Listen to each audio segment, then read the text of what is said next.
MLB superstar Bryce Harper, next year's leading free agent Juan Soto, and trouble player Anthony Rendon all have one thing in common, and that's their agent Scott Boras. Scott Boras has always been known to get the bag for his players, and this year's no different. With Blake Snell holding out, obviously one of the bigger Scott Boras names right now, still unsigned in free agency, he turned down $150 million from the New York Yankees, which kind of blew my mind. Over the past 5 years or so, Blake Snell has been really inconsistent with his durability.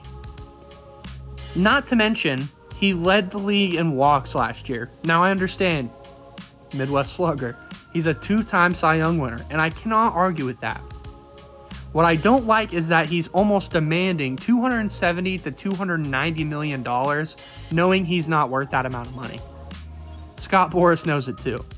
And with 40 days less than now until MLB starts the season, it's getting almost concerning to see if these guys will even be on a roster. I'm sure they will.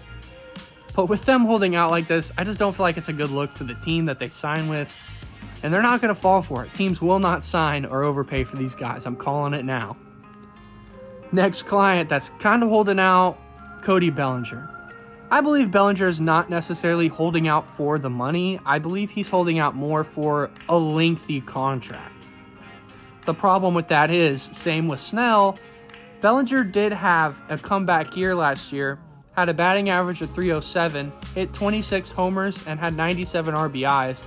You can't argue with that productivity. The problem is, the past 3 years, he was terrible. I mean, trying to figure out the swing was just lost almost, it seems. I mean, I'm glad he's back. I love Belly. It's good for the game that he's back, back in action. But the problem is, teams are still worried. They're not going to sign him to a long contract. It's just not going to play out in the favor at the moment. I feel like a team would sign him for a 3-year deal, and after that, he might get a longer deal. I feel like he's going to mess up, though, and wait too long. Jordan Montgomery. Last year started out not great at all with the St. Louis Cardinals. His strikeout numbers on the season weren't even that great. 166 strikeouts on 188 innings pitched.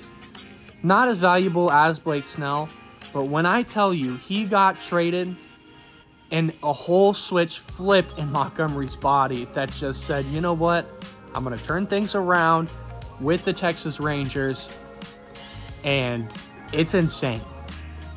I believe he's one of the biggest reasons that they won a World Series. Look at these playoff stats. 2.16 ERA and a 3-0 record. Huge for Texas.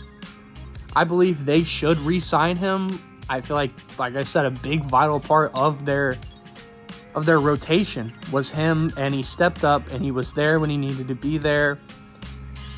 Like I said, I don't feel like people are valuing him as much as others, but he's still a great piece, and I'd love to see a Cardinals reunion. Matt Chapman is the last Scott Boras client we're talking about today. Matt Chapman had a better offensive year, which I think people are kind of hoping he'll even up what he did last year. The big nod to Matt Chapman is obviously the Gold Gloves defensively. Anywhere he goes, his defense is going to be a huge help to any team. I believe there is 2 teams that are the front runners, the San Francisco Giants, obviously with the relationship to Bob Melvin, and a reunion with the Toronto Blue Jays. I just think, Matt probably wants more money compared to the years as far as that goes. I don't know if people are willing to pay him. That being said, the question I'm asking you guys, is Scott Boras bad for baseball? Or is he simply just trying to do his job as the agent of the players? Let me know down in the comments below. I appreciate all the feedback on the last video. And if you're new to the channel, leave a comment, like, and subscribe as well. Until next time, guys, peace out.